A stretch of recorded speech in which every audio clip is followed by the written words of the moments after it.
Wow. Occasionally we get guests which truly humble me. And Elizabeth May is one of those people.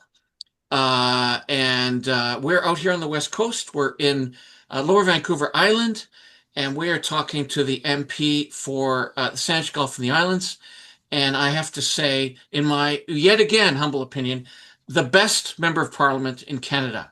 I'm sure there are great ones across this country, but Elizabeth has helped companies, people, organizations for now how many years, Elizabeth? Well, May 2nd, 2026 is my 15th anniversary Oh as the member of my. Parliament for Saanich Falls, which is amazing to me. But yeah, May 2nd, 2011 was when I was first elected. Yeah. Well, you and And I have by the way, inter. I rarely get interviewers who humble me, but John Juricic, thank you for having me on your show. Oh well, it's the John Squared show. John and It John is. here. And thank you.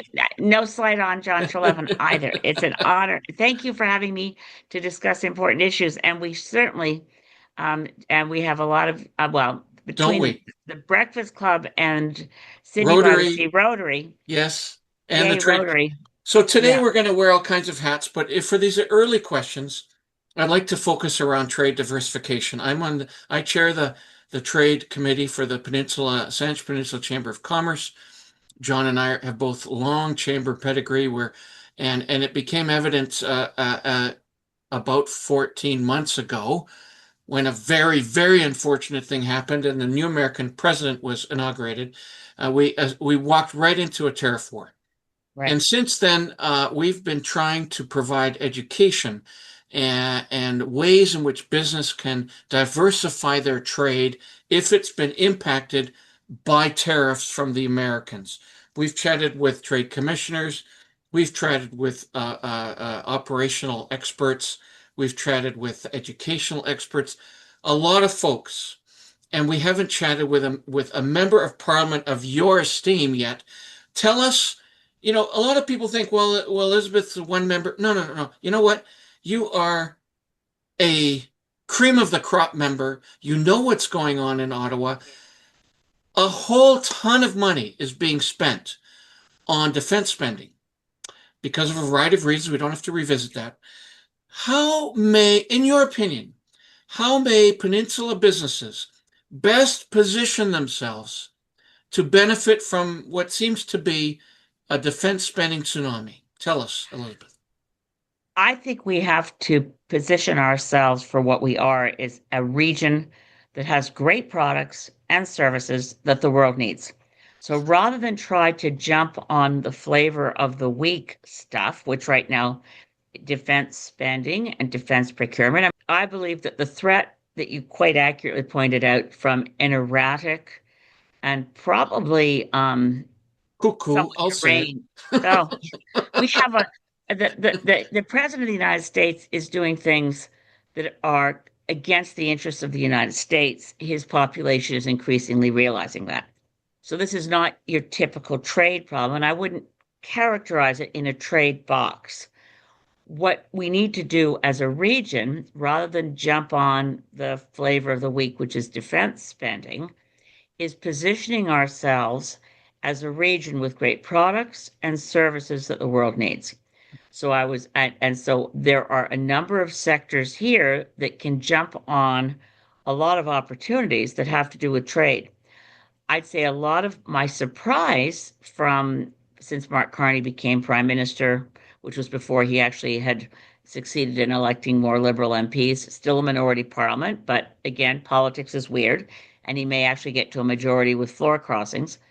But he's governing as if he has a majority quite easily Mhm. because the conservatives are, for the most part, typically in Parliament these days, everything that Mark Carney wants goes through very quickly because he has the support often of both other recognized parties, the Conservatives and the Bloc Québécois, much more often than people I might would think. imagine here. Hmm. But how are we positioning ourselves with given the damage to our economy that Trump It's trading. threatens?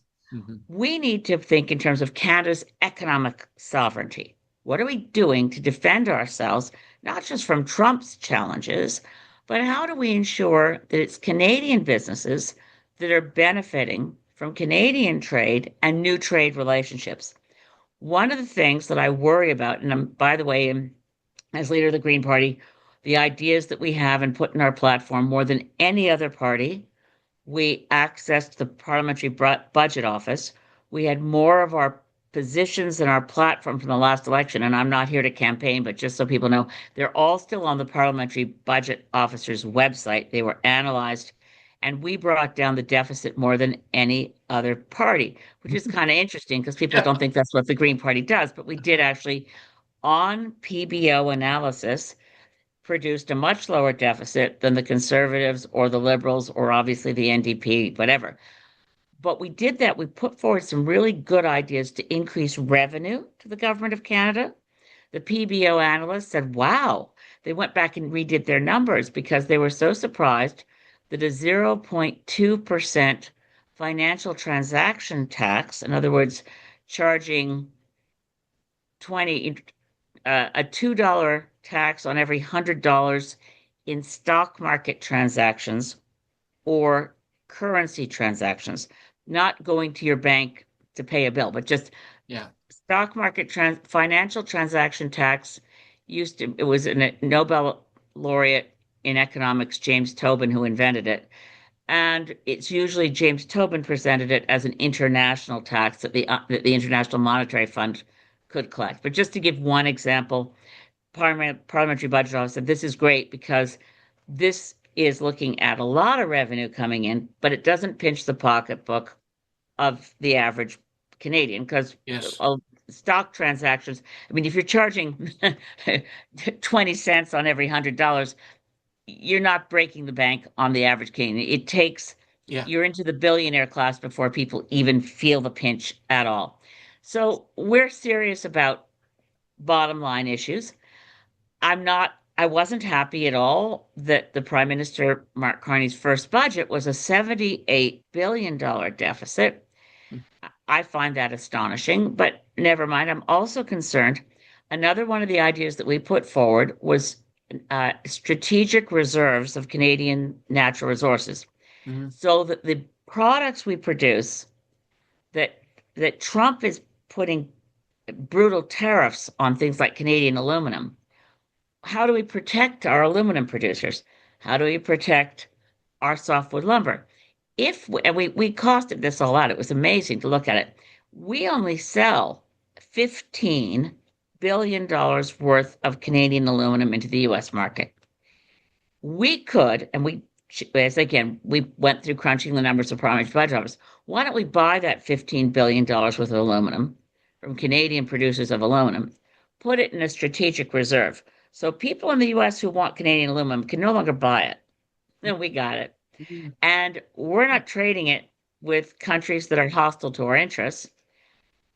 And then we've protected the aluminum producers in Canada from punitive tariffs. We had a lot of fun with costing out what would happen if Canadians were able to buy bonds, which we called, instead of Canadian savings bonds, saving Canada bonds. Oh, nice. Nice And twist. and you'll like this, Mr. Treleaven, because it's a Saskatchewan product, potash. We costed out what it would take to buy up all the potash at the price the producers are putting it out there for the market, and Canadians would get a 5% guaranteed rate of return on saving Canada bonds, buying up all the potash. Now, where Wow. does that hit the US market? It happens to hit a whole lot of Republican voting states producing corn. And I think this is really weird. They're producing corn mostly for ethanol. People might think the Green Party loves the idea of ethanol as a fuel. No, we're against using a food crop to produce ethanol. Yeah. There's Right. more than enough waste crops, and for that matter, waste vegetable oil in every fast food place across the country to produce all the biofuels we want. And they can be small operations, small business, etc. So Anyway, Elizabeth, these kinds of ideas would get yeah, us miles ahead of the US tariffs. yeah. And instead, what is Mark Carney doing? But the trade missions aren't really about trade, they're about investment flows. And I started thinking about my experience with Mark Carney from the climate front. You may want to pause for breath here, John. I can tell you want to edit and slow me down. But when you think about what Mark Carney did at the Glasgow Climate Summit when he was the special climate finance envoy for the Secretary General of the United Nations, he showed up in Glasgow and said he had $123 trillion that he had secured for the transition from fossil fuels to a renewable energy economy. He'd gone through his Rolodex, he'd called friends in the financial markets, the Black Rocks and all, the Goldman Sachs buddies that he has, and put together $123 trillion. Now, none of that actually existed. None of it was actually ever put forward. I mean, obviously, for banks that are going to loan money, want that money back with a good rate of return, it was rather illusory. And I worry that Mark Carney's current trade missions could be like that. So he went to the United Arab Emirates and said, great, the UAE is now committed $70 billion to invest in Canada. I'm wondering, well, is it going to Canadian companies to buy our products? Is it based on market studies that we have a product people want and we found buyers who really want our product? Or is this going to end up being somewhat like, or exactly like, the trillions of dollars for which people were giving Mark Carney standing ovations in Glasgow at COP26, which I attended with my husband, John Kidder, and afterwards we were scratching our heads and saying, wait a minute, banks want the money back. This isn't money that's going to be donated to climate action. And in the end, the banks that signed on all evaporated. They weren't interested anymore. Oh, gosh. So I'm looking at the trade missions, and the trade missions are currently more about financial flows of capital interested in coming into Canada, but not necessarily committed.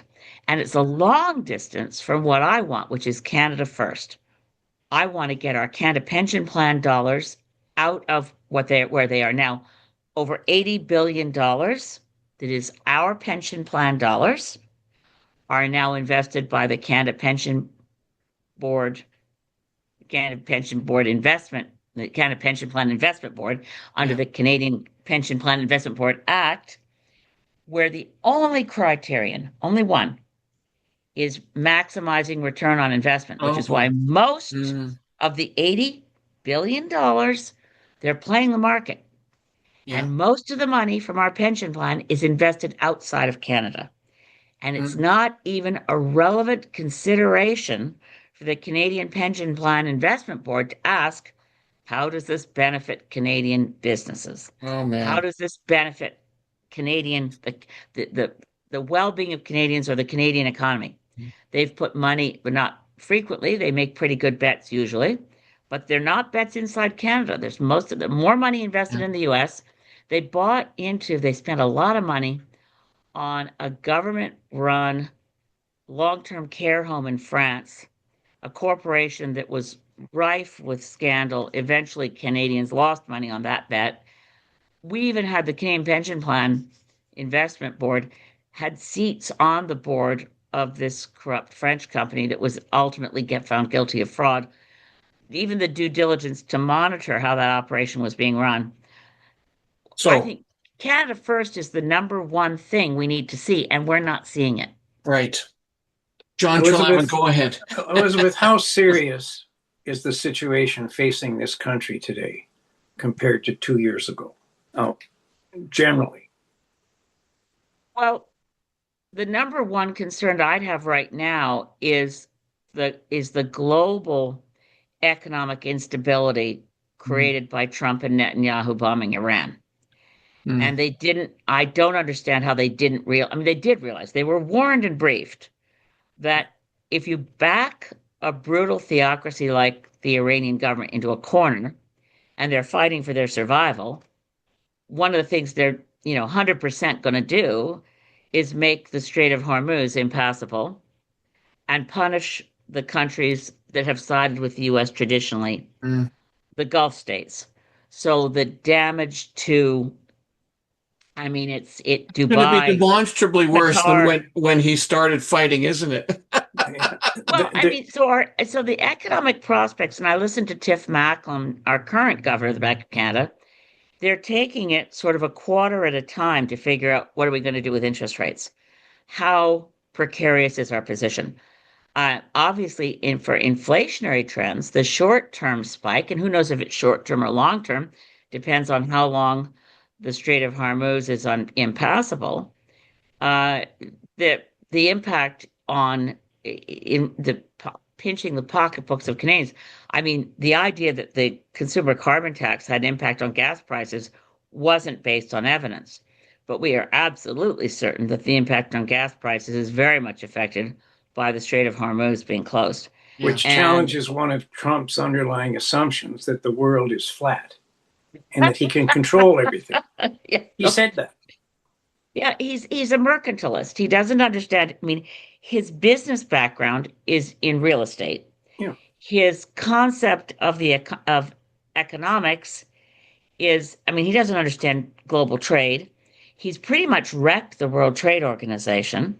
Right. I don't think he understands. I mean, we had, remember the notion of the end of history that we were all as nations and liberal democracies moving towards a world order where such things as protectionism were over. We understood the trading rules of the GATT and then the World Trade Organization. And within that, we had multiple regional trade agreements. Trump doesn't care about any of that. No, of And on course not. top of his lack of understanding of what affects the United States economy to do better, even just look at the US economy. He's also the overlaying of his own personal criminality and desire to make more money for himself Mhm. from the office he holds. Yeah. I mean, man, not for hundreds of years have we seen anything like Yeah. a U.S. And president. hopefully never again. Well, No, no. I if mean, you, and yeah, it's clear demonstration that one person can have a heck of an impact on the world. And Yeah. I can't wait for Margaret Macmillan to write a book about Trump because she wrote that very good book that argued that there wouldn't have been a German World War II without Hitler himself, yeah, and that Britain probably would have lost the war without Churchill. Mm-hmm. And and none of us thought in our lifetime we would see the impact of an individual Yeah. on so many fundamental points. I want to go back just for a bit to your the strategic stockpile. Trump's tariffs are clearly self-defeating. yeah, Within a short period of time after they were introduced, including the tariff on potash, which you raised earlier, there was a great profile of an Iowa farmer who buys $200,000 worth of Canadian potash at the beginning of the planting season and $200,000 at the end, and explaining that like there's no place else to get it and it's expensive and I have to have it. Well, who was the first United States senator to go to Trump to make the case to get rid of tariffs on selected items? And it was, of course, Charles Grassley from Iowa. yeah. I mean, I would argue over time, and that's the issue, but I would argue over time, the idiocy of what he's doing becomes more and more and more apparent and will crumble. Well, in fact, the tariffs have been declared illegal by the Supreme Court. And he's now got to come up with $196 billion. Yeah. He's going to What fight he's it. doing is, I mean, the question is, I mean, I grew up in the U.S. and Yeah. my family, I'm sure you guys know all those people watch this. My parents moved us to Cape Breton Island when I was in my teens, and I'm so happy that in 1978, when I got my Canadian citizenship, it was an automatic renunciation of U.S. citizenship. So I didn't I'm know that. 100%. Thank goodness. I had a conversation with the prime minister about this not long ago, and he was saying, I got rid of all my other citizenships, which I thought was a funny sentence. But Yeah. anyway, Right. I reminded him that his Minister of Energy and Natural Resources, Tim Hodgson, and for that matter, the government House Leader for the official opposition, Andrew Scheer, should get rid of their U.S. citizenships and not talk about it as if it's a good thing. Yeah. But it's what I look at Trump and wonder, because I was educated in the US, which is why I started on that distraction. I know the US Constitution and what and the fact that it was written by, unlike our background as Westminster parliamentary democracy, where, let's face it, our founding fathers, all of them, did not want to be part of a revolution against King George III. There was widespread understanding that King George III was off his head, but, we didn't want to be in a revolution. It's So the the crown, people, not the person. yeah, and the people who drafted the US Constitution were, by definition, revolutionaries who just won a war and had a deep, deep distrust of an individual who would misuse power and authority. That's why the US system is full of checks and balances, and ours isn't. Ours rests on respect for tradition, a constitutional monarchy with Westminster Parliament. So we have very different systems of government. I never thought I would see a US president. I mean, I've seen US presidents do things that were illegal, unwise. I never thought I'd see a US president where it's an active worry. Will the US Constitution survive this president? Yeah. Will US democracy survive this president? Will he cancel the midterms, provoke domestic insurrection by using agencies like ICE to terrorize US citizens enough Yeah. to create civil unrest enough to say cancel the midterms? Yeah. Even to say that out loud would have been unthinkable 5 years ago. Yeah. Even 2 after his years ago. first presidency, you Yeah. wouldn't have thought it possible. I think it's true. I think that the worst is yet to come. But let us not forget that there was in the not too distant past, a United States president elected by one vote in the Supreme Court. Yeah. A Supreme Yeah. Court that denied the citizens of Florida a recount, Yeah. which under their law they were supposed to have. So you're quite right. And the U.S. is So let's pull this let's localize this a little bit. Okay. I'm going to pull this back. So we've got, let's say now, peninsula businesses listening to us and getting a great sense of especially your viewpoints, Elizabeth, on where the world is going and where our government is going. However, let's just now assume that the major sectors of business activity are marine, are manufacturing, are agricultural, and retail. And they're all well, right. Tourism fits all those. I mean, And tourism, probably across all of them. Yeah. And they're going, man, if I need answers, if I need help, Elizabeth, can they come to your office? Of course. I think they've got to start to get that the MP is there to help them. Well, that's my job. But let me just back up a bit, too, to say where our opportunities lie. And I'm not a fan of Mark Carney, so I was initially. I'll admit that. I've changed my view a bit. But let me just say his speech in Davos is worth looking at, because what does Canada do right now?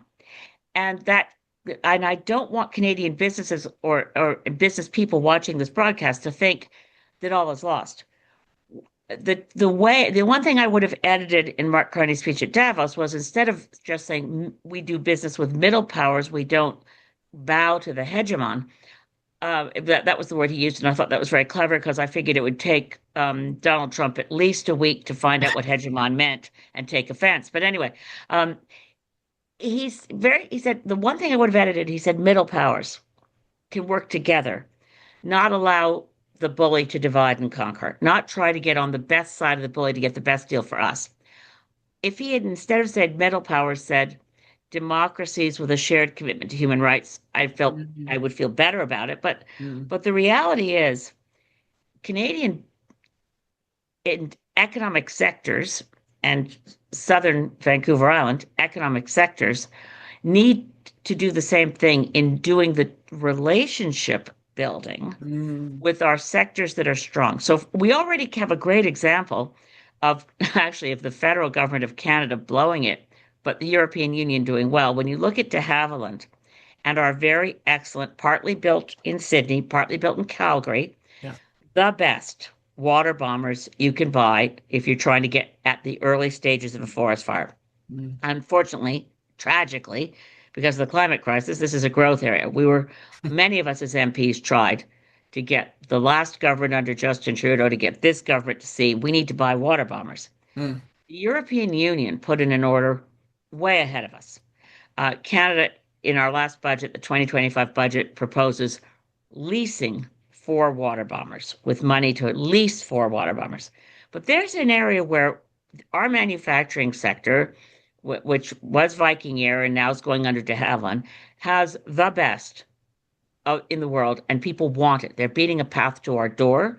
The European Union has the orders in ahead of us. Where else do we have the best?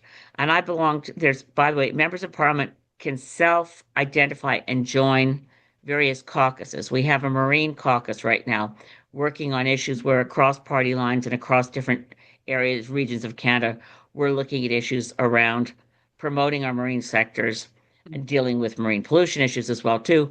But definitely getting rid of the so-called luxury tax on recreational vessels of all kinds I felt really Was good huge. about doing it. Mhm. But I mean, it was a dumb idea on day one, and it actually cost the government of Canada more money to collect the tax. Yes, then get money back. But I mean, and look, and another area, what are the caucuses I belong to? I belong to the Aerospace Caucus, I belong to the Marine Caucus, but the Tourism Caucus. So we had a recent Tourism Caucus meeting with Destination Canada, and we're seeing tremendous spikes. And not only are Canadians not going on vacation to the US and Canadians, voting with their pocketbooks and staying home, we're also seeing more foreign tourists come to Canada than before because they're looking for a safe place and a place where they feel ethical about spending their dollars. And we were promoting as MPs, we were saying to Destination Canada, you're not marketing enough to US tourists that when our dollar is as low as it is, it's like everything in Canada is 1/3 off for them. Come one, come all. We may not like your government.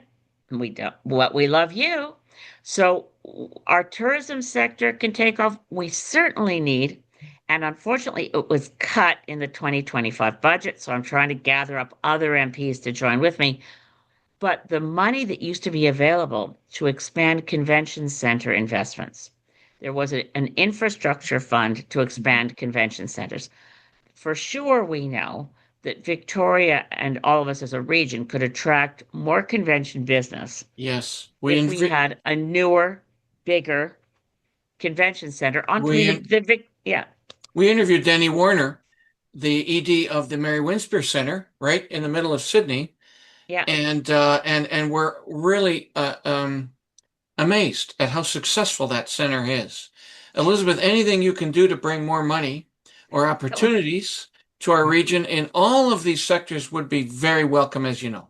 And Elizabeth, to any businesses. Oh, sorry, John. Sorry. I'm not lobbying you now, but another one of the people we interviewed, Wayne Morton, is a resident of Victoria, and he's in the business of individualized high-end golf tours. Now, it's not mass, it's not 100 people on the tour, but he's been doing this for, I think, 11 or 12 years, booking tours. And his discussion, which is on our channel, more and more of his customers do not want to golf in the United States. Well, they're afraid they might find Donald Trump out there on the field, and we know he cheats. He loses golf ball all around. Right. But his recommendation for Destination Canada, which I'll convey to you, Canada has the 3rd largest number of golf courses per capita in the world. Mm-hmm. And yet Destination Canada doesn't market Canada as a golf destination. Mm. And wow. We are talking to companies who are shifting their priorities given what's going on in the South. And in that industry, just amazing. Making a note to myself. Oh, and the other small point, back to a point you made a couple of minutes earlier. Now that major airports in the Middle East and 2 or 3 major global carriers are seriously compromised by this war. Yep. It's getting harder and harder for long distance air travel. So what's the point? Come to Canada. Stay in Canada. Enjoy Canada. So for both of you, we're reaching the end of our internet audience patience. So No kidding. Elizabeth, could you leave us with a few sort of guiding principles with regard to how businesses and trade and this instability in the world might see some vision or some hope Yeah. here? There's a couple points. One is right now, I use tourism as an example, but it's not the only example. A lot of Canadians were feeling more patriotic than ever, elbows up, Mm-hmm. a lot of concern and uncertainty, but it also means local food security, local business, looking for local. So promote yourselves as businesses to our own local markets. Yeah. Also, I have no end of respect for the capacity and the brilliance of our business community.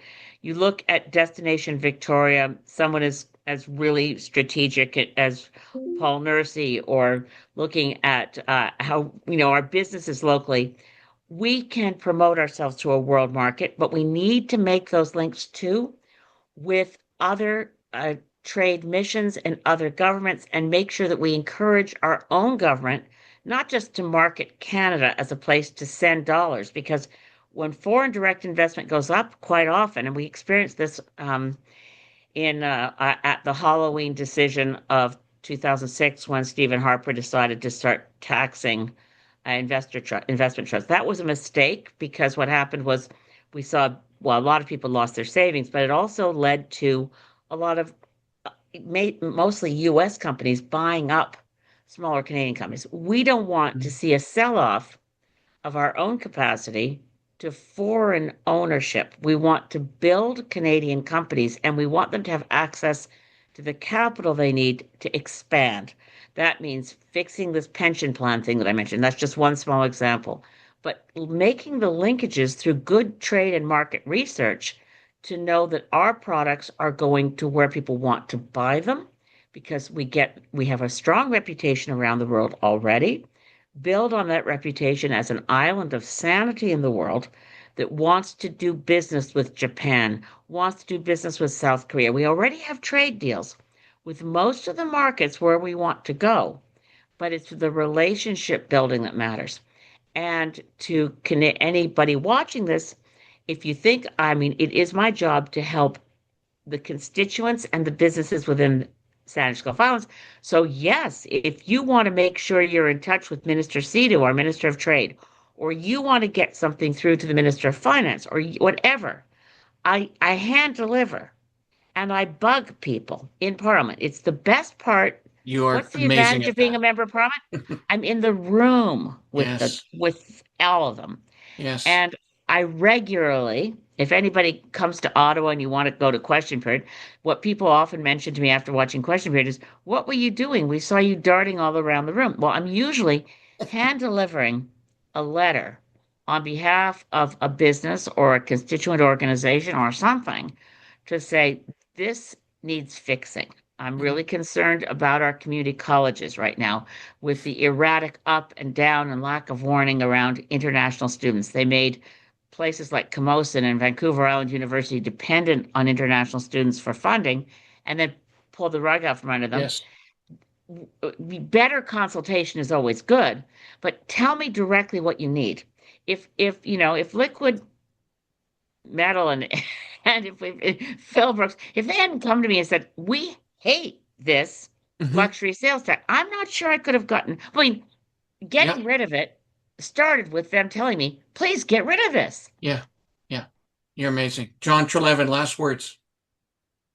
Don't forget that only customers will diversify Canadian trade, that there are far more customers looking for products that Canada can produce than the 300 billion even that Mr. Carney has challenged us to divert from the United States.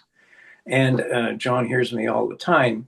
It is ironic that the first trade commissioner went abroad in 1894 in response to American tariffs on Canadian products. It was set up as a trade diversification tool of the federal government. It still is. Yeah. And competitive companies that use the trade commissioner's service well will find customers everywhere. Thank you Well, to both of we you. make the best products. Well, we services and products of all kinds from our manufacturing sector. You just look across the range of things that are produced right here locally in Sydney or all the way to Keating Crossroad. You got the best, There are you got world the best champions in companies. all of them. Yeah. And Uh, don't forget, international trade is approximately half of our GNP, Yeah. which calls into question why we've ever had internal trade barriers in Canada, which mitigate against the success of every Canadian company seeking to sell abroad. And we still have them. I mean, we've had a lot of talk about getting rid of them, but you don't get rid of them until the provincial governments do so. There's uh, not very, and uh, and that's a place where you really, I think the prime minister has to have, a spotlight on them. I So agree. maybe transparent conversations that Canadians get to watch. maybe a My trade mission to Regina would help. Elizabeth, Anyway, here's I a know this has been delightful, and I'm sorry that but anybody watching this, if I don't know the John Squared show, do people have a way of writing in to ask you? Plus, anyone writes in, please send them my personal email address so they know how to contact me. Yeah, fabulous. we'll We will put that do in the that. notes, Elizabeth, for sure. Okay, Yeah. great. And one thing that's constant is that the world's changing at a rapid pace and has probably changed during the course of our conversation. We would like to chat with you again, Elizabeth, in the very near future and get a sense again of what's happening. Thank you so much. Thank you, Anytime. Elizabeth. I'll see you for breakfast tomorrow. Aren't we lucky to have such smart people living in Saanich Gulf Islands? We are the luckiest of jurisdictions, and we live in a place of such immense beauty. We're blessed. All true.